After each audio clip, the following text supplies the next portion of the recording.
Halo, salam sejahtera bagi kita semua. Perkenalkan, nama saya Roni Trian Surbakti, dosen dari Program Vokasi dan Profesi, Program Studi Diploma 3 Manajemen, Universitas Katolik Parahyangan. Pada kesempatan kali ini, saya hendak menjelaskan terkait salah satu mata kuliah yang saya ampu, yaitu pengantar bisnis. Adapun pemaparan ini dalam rangka unjuk kerja bukti pelaksanaan Tridharma Perguruan Tinggi bidang pengajaran. Dalam menjelaskan deskripsi kuliah ini, saya menggunakan konsep DIE atau Delivery, Interaction, dan Assessment. Pada bidang delivery, saya akan menjelaskan terkait apa yang dibawakan dalam materi yang akan disampaikan kepada peserta didik atau mahasiswa. Sedangkan dalam bidang interaction adalah penjelasan bagaimana saya menjalin interaksi selama proses belajar mengajar kepada peserta didik dalam mata kuliah ini. Serta assessment akan menjelaskan bagaimana saya akan mengukur penilaian kinerja mahasiswa secara objektif selama kegiatan perkuliahan berlangsung.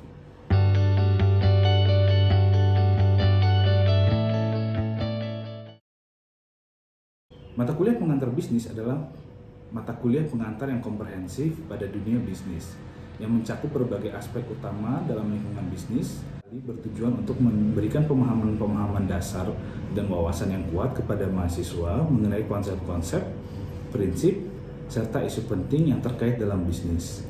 Mata kuliah ini hadir untuk dirancang memberikan pengalaman dan pemahaman dasar mengenai dunia bisnis kepada peserta didik yang baru memasuki jenjang perguruan tinggi. Mata kuliah ini mencakup berbagai topik yang mencerminkan aspek-aspek dasar dan wawasan fundamental dalam operasional perusahaan dan lingkungan bisnis global. Sebelum memasuki penjelasan mengenai aspek delivery, saya akan menjelaskan terlebih dahulu mengenai capaian pembelajaran lulusan yang diturunkan menjadi capaian pembelajaran mata kuliah atau CPMK pada mata kuliah pengantar bisnis ini. Yang pertama, ada 6 capaian pembelajaran, yaitu yang pertama, capaian pembelajaran menginternalisasi etika dan nilai jujur yang humanum dan memberikan dampak positif bagi masyarakat dan lingkungan sekitar. Capaian pembelajaran yang kedua adalah mampu menggunakan teknologi informasi dalam pekerjaan, mengelola informasi yang diperlukan, dan menyusun laporan. Capaian pembelajaran yang ketiga adalah mampu menerapkan ilmu manajemen dasar dan mengkomunikasikan pekerjaannya, serta menyampaikan ide-ide dan gagasan-gagasan yang baik. Yang keempat, capaian pembelajaran mampu bekerja secara mandiri serta memiliki kepemimpinan yang efektif. Capaian pembelajaran 5, mampu bekerja dalam tim, berkolaborasi, serta mencapai tujuan organisasi dan kelompok. Capaian pembelajaran ke-6, mampu mengembangkan solusi efektif dan efisien melalui pendekatan yang sistematis, logis, serta selalu berinovasi. Nah, dari capaian pembelajaran tersebut, kemudian diturunkan menjadi capaian pembelajaran mata kuliah atau disingkat dengan CPMK. Aspek capaian pembelajaran mata kuliah itu dibagi menjadi 5 bagian. Capaian pembelajaran mata kuliah pertama adalah mampu bertanggung jawab secara profesional dan etik terhadap pencapaian hasil kerja. Capaian pembelajaran mata kuliah yang kedua, mampu menjelaskan sumber daya personalnya dan kontribusinya bagi organisasi perusahaan. Capaian pembelajaran mata kuliah yang ketiga, mampu menerapkan bisnis dan kontribusinya untuk menciptakan usaha. Capaian pembelajaran mata kuliah yang keempat, mampu menguasai pengetahuan tentang ruang lingkup bisnis. Sedangkan capaian pembelajaran mata kuliah yang kelima adalah mampu memahami dan memecahkan masalah. Aspek-aspek dalam CPMK tersebut tertuang dalam 14 kali pertemuan disertai dengan UTS dan UAS yang menggunakan beberapa metode pembelajaran yang sesuai dengan masing-masing CPMK. Pada pertemuan pertama, materi pembelajaran akan berbicara mengenai ruang lingkup bisnis. Pertemuan kedua, perusahaan dan lingkungannya. Pertemuan ketiga, bentuk dan fungsi badan usaha. Pertemuan keempat, koperasi. Pertemuan kelima, UMKM atau usaha mikro, kecil, dan menengah. Pertemuan keenam, bank, lembaga, dan lembaga keuangan non-bank, serta pasar modal. Pertemuan ke-7 berbicara mengenai franchise atau waralaba. Pertemuan ke-8 berbicara mengenai kewirausahaan. Pertemuan ke-9 berbicara mengenai perencanaan dalam bisnis. Pertemuan ke-10 pemasaran dalam bisnis. Pertemuan ke-11 pengelolaan bisnis. Pertemuan ke-12 strategi pengembangan bisnis. Pertemuan ke-13 etika bisnis. Dan pertemuan ke-14 adalah tanggung jawab sosial. Sistem pembelajaran yang akan diterapkan pada mata kuliah pengantar bisnis ini adalah sistem pembelajaran yang dilakukan secara tatap muka atau secara langsung. Yang kedua, sistem pembelajaran dengan penyampaian materi kuliah, pengumuman kelas, proyek kelas, absensi, dan tugas menggunakan interaktif digital learning environment atau IDE Unpar. Penyampaian materi perkuliahan menggunakan kombinasi antara beberapa metode, seperti ceramah, diskusi, problem-based learning, serta beberapa soal-soal latihan atau kuis yang menggunakan media interaktif seperti Kahoot, Quizzes, serta Google Form. Dalam aspek interaksi, pada saat perkuliahan, peserta didik banyak melakukan interaksi baik dengan dosen kelas, mahasiswa, atau bahkan dengan dosen praktisi yang menjadi tamu pada kelas tersebut, guna menambah pengetahuan dari sisi praktisi. Kelas ini dirancang dengan senyaman mungkin agar semua peserta didik dapat mengungkapkan pendapat mereka terkait materi perkuliahan yang dibahas pada saat itu. Sehingga diharapkan tercipta suatu sinergi dan harmoni dalam kelas untuk mencapai tujuan pembelajaran yang sudah disampaikan sebelumnya. Selain itu, penggunaan Learning Management System yang dimiliki oleh Universitas Katolik Parahyangan, yaitu Interactive Digital Learning Environment atau IDE Unpar, itu juga membantu mahasiswa untuk berinteraksi terkait materi perkuliahan hingga tugas-tugas yang disampaikan oleh dosen kepada mahasiswa. Dalam aspek penilaian, pada dasarnya mahasiswa di awal perkuliahan akan diberikan informasi mengenai rencana pembelajaran semester yang di dalamnya terdapat bobot penilaian pada masing-masing pertemuan hingga bobot penilaian tugas, kuis, UTS, dan UAS. Adapun bobot penilaian dalam mata kuliah pengantar bisnis ini adalah tugas sebesar 20%, kuis sebesar 20%, UTS dan UAS masing-masing 30%. Ya, baik. Selamat pagi teman-teman sekalian. Bagaimana kabarnya teman-teman? Baik. Ya, sebelum memulai kegiatan perkuliahan pada hari ini, saya mohon izin untuk memimpin doa sebelum kita memulai kegiatan supaya perkuliahan ini dapat berjalan dengan lancar. Ya, mari kita berdoa menurut ajaran dan kepercayaan masing-masing. Berdoa mulai.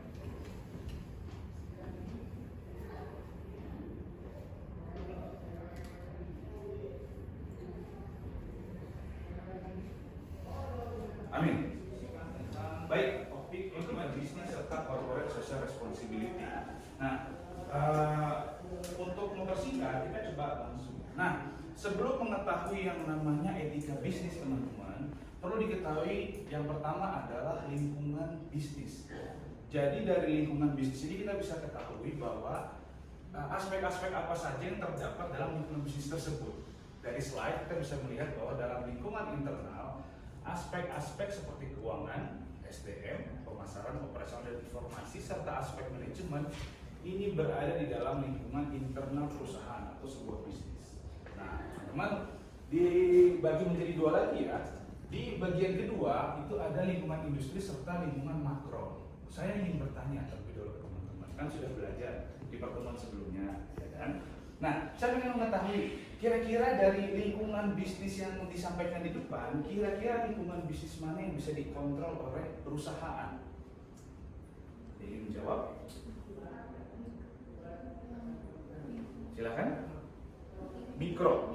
Kenapa mikro yang bisa dikontrol oleh perusahaan?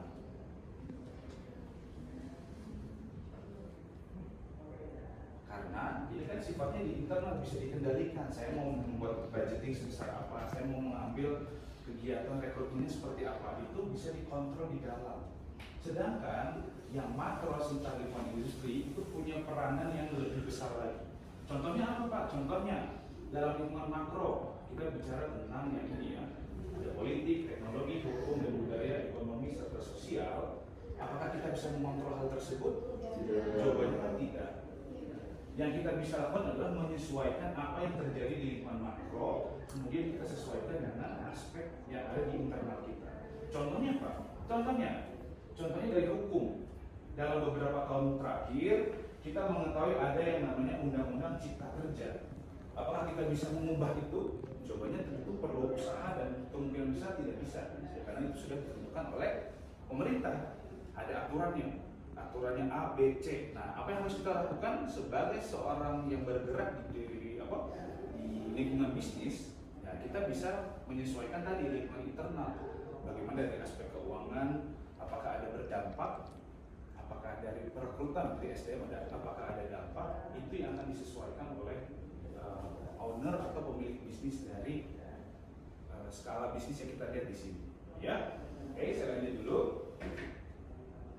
Nah, ini beberapa contoh aktor-aktor yang terdapat di lingkungan bisnis tadi sebelum kita masuk ke yang namanya etika bisnis. Ya.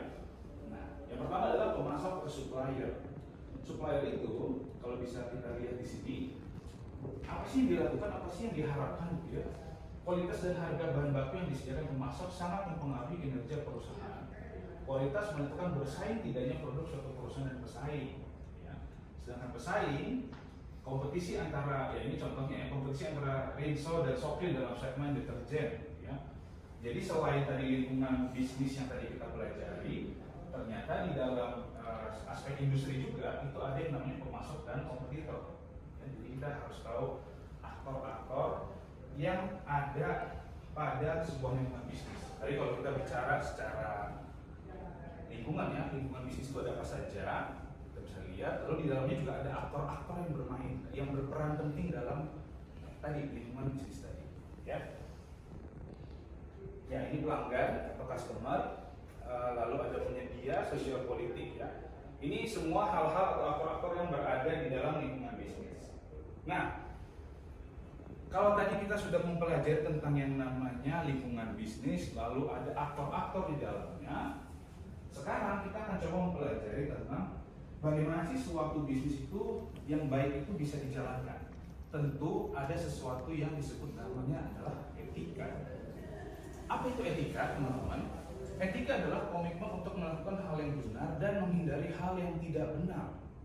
Jadi contohnya etika, ketika kita kalau bertamu, saya pengen tanya deh teman-teman, kalau bertamu ke rumah orang atau ke teman, apa yang harus saya lakukan secara etika? Tutup pintu ya, pencet bel, itu adalah etikanya. Kalau tidak dilakukan itu, orang akan merasa bahwa itu kok dia itu nggak punya etika, dia itu nggak punya sopan santun, ini manusia nggak beradab. Ya, kalau main langsung nyelonong gitu ya. Nah, itu dasar dari yang namanya etika bisnis. Ada hal yang diatur, ada hal yang menyatakan bahwa ini yang benar, ini yang tidak benar, ini yang baik, ini yang tidak baik, gitu ya. Nah, kita masuk ke dalam yang namanya etika bisnis. Dari penjabaran di sini adalah etika bisnis merupakan suatu ajaran yang membedakan antara salah dan benar. Ya, salah dan benar untuk membekali setiap pemimpin perusahaan untuk mempertimbangkan dalam sebuah keputusan yang sifatnya strategis. Contoh, ya. Bagi seorang owner ya, owner perusahaan atau owner seorang bisnis itu kadang-kadang dihadapi dengan dilema-dilema. Contohnya apa? Contohnya kita lihat misalnya pada saat maraknya yang namanya penimbunan minyak goreng beberapa waktu lalu atau beberapa tahun lalu. Sebenarnya kalau dalam sisi etika benar nggak? Jawabannya pasti enggak kan, menimbun stok minyak banyak, lalu pada saat kekurangan baru dijual dengan harga yang tinggi. Tapi dari satu sisi dia akan mendapatkan keuntungan kan, secara sisi dari owner atau secara sisi finansial, pasti yang punya perusahaan atau yang punya bisnis tersebut punya keuntungan yang berlipat-lipat. Tapi kita berbicara tentang etika. Ketika etika itu diterapkan, ya harusnya hal yang tersebut tidak bisa dilakukan karena akan merugikan orang lain. Kan ada yang salah, ada yang benar. Jadi harusnya apa? Harusnya ketika supply dari yang namanya minyak goreng tersebut memang sudah harus disampaikan kepada customer, ya harus, jangan ditimbun-timbun, jangan ditahan, karena itu adalah hak orang untuk membeli minyak goreng tersebut. Apa yang terjadi beberapa tahun yang lalu? Disimpan gitu ya si minyak gorengnya sampai suatu waktu semua minyak goreng, stok pasokan di pasar minyak goreng itu kosong. Sehingga apa yang terjadi kalau kita ke pasar, kita ke Jogja, ke departemen store, itu dijatah satu orang satu, bahkan sampai rebutan, ini satu, saya belum, wah terjadi kepanikan. Itulah yang dinamakan etika mengatur bahwa ya sebaiknya itu jangan, karena itu mengatur hal yang tidak benar kan, yang tadi dilakukan oleh kasus tadi ya. Nah selanjutnya, kenapa penting sih Pak etika bisnis? Kenapa kita sebagai seorang owner perusahaan atau seorang yang bergerak dalam bidang bisnis itu harus mempelajari tentang yang namanya sebuah etika? Ya tadi, untuk membentuk suatu perusahaan yang kokoh dan memiliki daya saing tinggi serta memiliki kemampuan untuk menciptakan nilai value creation yang tinggi. Percayalah, ketika nanti teman-teman katakanlah setelah lulus kuliah ingin menjalankan sebuah bisnis, dilema pilihan antara baik dan benar itu akan selalu ada. Hidup kan selalu akan ada pilihan kan? Ya atau tidak, ambil atau tidak, selalu akan ada dua pilihan. Ya, makanya kenapa kita penting mempelajari ini teman-teman? Ya supaya kita tahu bahwa ada hal yang benar-benar dirambu-rambu yang baik, ada hal yang benar-benar dia tidak bisa lakukan, karena itu adalah melanggar yang namanya etika, khususnya etika bisnis. Ya. Nah, kita lanjut. Kenapa sih etika bisnis itu harus etis? Gitu ya? Bisnis itu harus etis. Yang pertama, meningkatkan harapan publik agar perusahaan menjalankan bisnis secara etis, agar perusahaan tidak melakukan berbagai tindakan yang membahayakan pemangku kepentingan lain. Dapat meningkatkan kinerja perusahaan, meningkatkan kualitas bisnis di antara pihak-pihak yang melakukan bisnis, serta mencegah perusahaan memperoleh sanksi hukum atas bisnis yang tidak etis. Ya. Nah sebenarnya kita ada di ranah tadi ya. Kenapa sih etika bisnis itu penting? Karena yang pertama tadi, ketika kita bisa memberikan citra yang baik, citra yang positif, customer itu juga akan melihat kok. Publik itu juga akan melihat, oh ini perusahaannya bagus, oh ini perusahaannya juga memberikan hal-hal yang sifatnya baik, hal-hal yang sifatnya masuk di dalam etika yang baik. Sehingga kita sebagai customer itu juga akan punya keinginan lebih untuk membeli atau menggunakan produk atau jasa tersebut. Ya etika bisnis itu kenapa penting? Karena ini akan memberikan semacam keberlangsungan bagi perusahaan tersebut atau sebuah usaha tersebut. Ya, tapi pasti godaannya banyak. Katakanlah apalagi, misalnya memberikan, kita misalnya dagang ya, kita dagang yang namanya sebuah bakso. Bakso, kalau misalnya kita menggunakan bahan-bahan yang tidak alami, itu daya tahannya akan lebih lama kan? Katakanlah misalnya bakso yang mengandung boraks, mengandung formalin, daya tahannya itu mungkin lebih dari beberapa hari, mungkin bisa berminggu-minggu. Satu sisi secara produsen, secara dari sisi owner bisnis itu sangat hemat sekali kan, dia tidak akan perlu takut bahwa si dagangan itu akan ada luasan dan tidak bisa dipakai lagi karena sudah ada bahan tersebut. Tapi apa yang dirugikan? Yang dirugikan adalah orang-orang yang mengkonsumsi itu kan, wah saya tidak tahu bahwa si bakso itu ada boraks atau bahan formalin atau bahan-bahan berbahaya lain. Once ketika itu diketahui oleh publik, apa yang terjadi? Habis kan, orang nggak akan mau beli lagi. Orang nggak akan, saya nggak mau kesana lagi karena itu sudah ada bakso yang mengandung boraks dan segala macam. Nah, bisnis yang baik itu seperti apa sih teman-teman? Bisnis yang baik itu ada tiga hal pokok. Ya. Yang pertama adalah produk jasa yang baik, manajemen yang baik, tadi ya. Produknya baik, pemasarannya baik, jasanya baik, dibantu dengan manajemennya baik, itu mengetahui cara misalnya mengelola uang, mengelola SDM, mengelola pemasaran, tadi di lingkungan internal ya, itunya baik dan memiliki etika. Kalau kalian sebagai owner bisnis punya 3 poin ini, ya secara teoritis itu bisa dilakukan dengan usaha yang kalian lakukan itu bisa bertahan, survive dan bisa berkembang. Ya. 3 hal prinsip. Nah, selanjutnya teman-teman, berbicara tentang etika bisnis ini tidak akan jauh dari yang namanya CSR. Ada yang tahu CSR apa? Bisa dibaca ya. Corporate Social Responsibility. Apa itu Corporate Social Responsibility? Responsibility itu adalah tanggung jawab corporate sosial, tanggung jawab perusahaan secara sosial kan. Artinya perusahaan merasa bahwa kalau saya membuat suatu usaha, kayaknya sih akan ada dampak nih bagi lingkungan sekitar. Tadi ya lingkungan internal maupun lingkungan yang lebih luas. Sehingga sebagai seorang yang namanya perusahaan, tentunya pasti akan memberikan semacam timbal balik. Nah, contohnya apa Pak? Contohnya banyak. CSR nih, sampai di prinsip-prinsip tentang etika bisnis. Saya pengen tanya, apa yang kalian ketahui tentang yang namanya CSR atau Corporate Social Responsibility, atau dalam bahasa Indonesia berbahasa adalah tanggung jawab sosial dari perusahaan? Apa sih yang kalian tahu? Sarah. Mungkin kayak misalnya sekolahnya ngasih beasiswa mungkin. Terus atau misalnya bantu kayak suatu tempat yang panti asuhan itu. Kenapa penting sih perusahaan ngeluarin uang untuk ngasih beasiswa, ngasih bantuan ke panti asuhan? Kenapa penting banget? Tadi kalau kamu jelasin tadi ya. Itu biar apa? Dipandang baik sama. Yes, betul. Jadi gini teman-teman, terima kasih Azara. Jadi ketika kita berbicara tentang suatu bisnis, katakanlah kita berbicara tentang ini, kampus kita ya.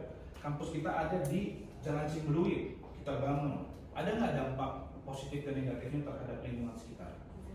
Pasti ada kan? Dampak positifnya adalah mungkin akan menghidupkan yang namanya perekonomian. UMKM mungkin dalam sisi warteg, kos-kosan, laundry, hidup semuanya gara-gara ada yang namanya kampus ini. Ya. Tapi ada dampak negatifnya nggak? Tentu ada. Apa tuh kira-kira? Jalan menjadi macet. Ya. Kalau kesini kayaknya, aduh pusing gitu ya, macet. Nah, sebisa mungkin pun kampus itu memberikan semacam solusi. Solusinya apa? Mungkin supaya warga-warganya juga tetap memberikan apresiasi, tetap memberikan dukungan terhadap perkembangan kampus ini.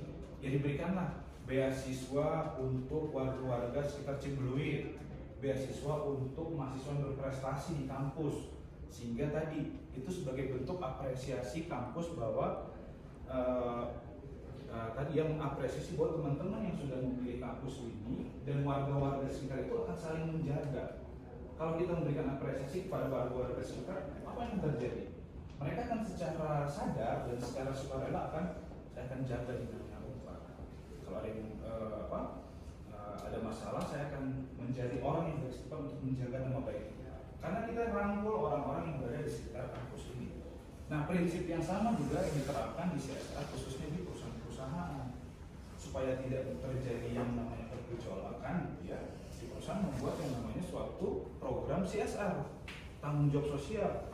Warga-warga sekitar pabrik, warga-warga sekitar perusahaan diberikan beasiswa, diberikan sunatan massal kegiatan, ya, bantuan untuk misalnya acara 17-an. Nah, itu salah satu bentuk yang namanya CSR, bahwa perusahaan tidak tinggal diam, tapi memberikan kepeduliannya terhadap keberlangsungan warga sekitar.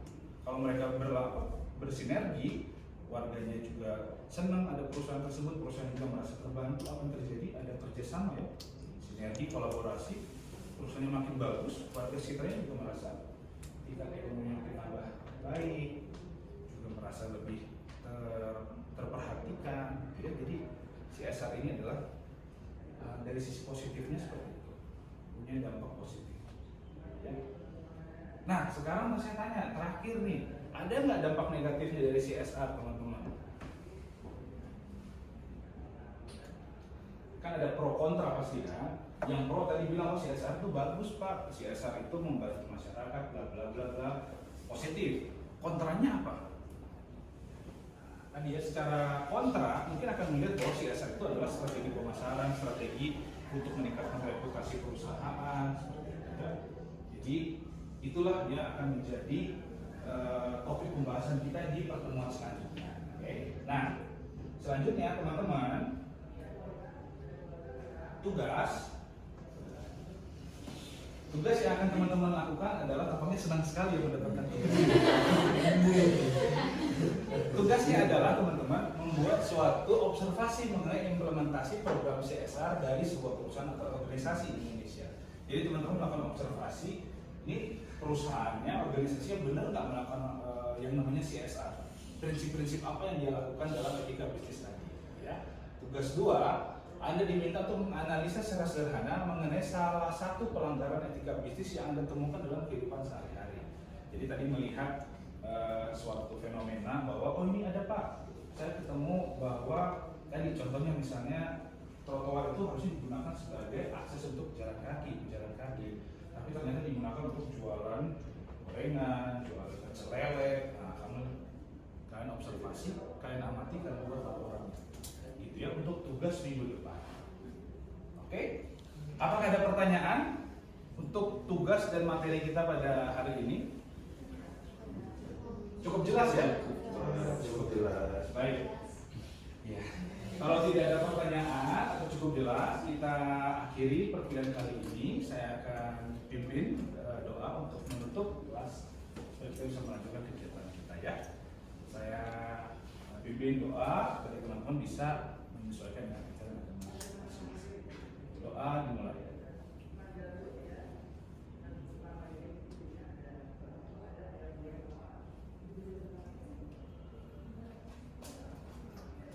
Amin. Terima kasih semuanya. Selamat pagi dan kita ketemu lagi minggu depan. Terima kasih semuanya.